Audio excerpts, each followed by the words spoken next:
நான் செத்து பிழைச்சவன்டா அப்படின்னு பல பேர் சொல்ல நம்ம கேட்டிருப்போம். அப்படி ஒரு சம்பவம் இப்ப கள்ளக்குறிச்சி மாவட்டம் உளுந்தூர்பேட்டை பக்கத்துல நடந்திருக்கு.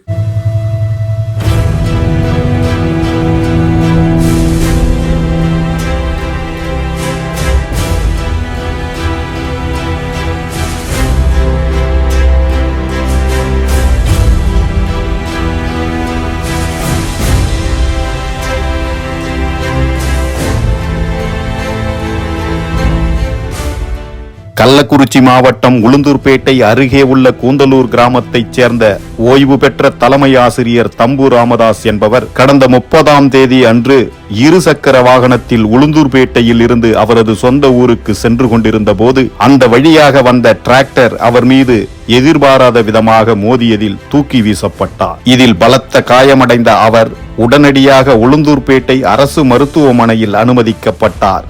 பின்பு மேல் சிகிச்சைக்காக பாண்டிச்சேரியில் உள்ள தனியார் மருத்துவமனையில் சேர்க்கப்பட்டார். தீவிர சிகிச்சை பிரிவில் அனுமதிக்கப்பட்டிருந்த அவர் இறந்துவிட்டதாக செய்தி பரவியதால் அவருடைய உறவினர்கள், நண்பர்கள், சக ஆசிரியர்கள் என எல்லோரும் கதறி அழுதபடி வாட்ஸ்அப், ஃபேஸ்புக் உள்ளிட்ட சமூக வலைதளங்களில் பலருக்கும் தகவலை பரப்பியிருக்கிறார்கள்.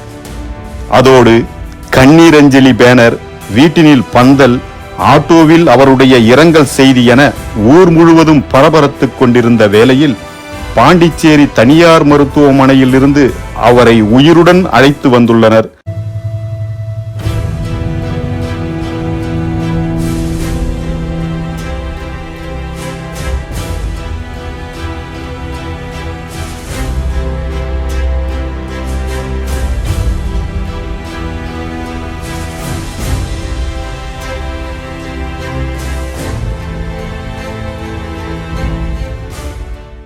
இறந்துவிட்டார் என அதிர்ச்சியில் ஆழ்ந்திருந்த அவருடைய உறவினர்கள், நண்பர்கள், ஊர்க்காரர்கள் என அனைவருக்கும் அவர் உயிருடன் வந்திருப்பது அதிர்ச்சி கலந்த மகிழ்ச்சியை தந்திருக்கிறது.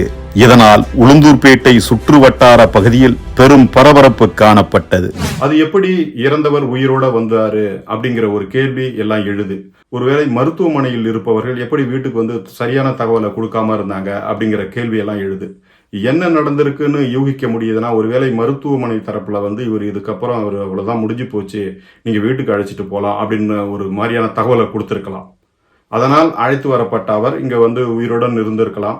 இதுல வேற அவருடைய மகன், அதாவது அந்த தம்பு ராமதாஸ் இறந்தவராக கருதப்பட்ட அவருடைய மகன் வேற மருத்துவர் என்று சொல்லப்படுகிறது. இதனிடையே அவரை திரும்பவும் மருத்துவமனைக்கு அழைச்சிட்டு போய் இப்ப வந்து ஒரு நலமுடன் இருக்கிறதா சொல்லப்படுது. இப்படியான செய்தி உளுந்தூர்பேட்டை பகுதி மட்டுமல்ல, அந்த ஒட்டுமொத்த மாவட்டத்தையே ஒரு பரபரப்புக்குள்ளாக்கிறது. மீண்டும் இன்னொரு பதிவில் உங்களை சந்திக்கிறேன். அதுவரை உங்களிடமிருந்து விடைபெறுவது உங்கள் கவிராஜா. நன்றி, வணக்கம்.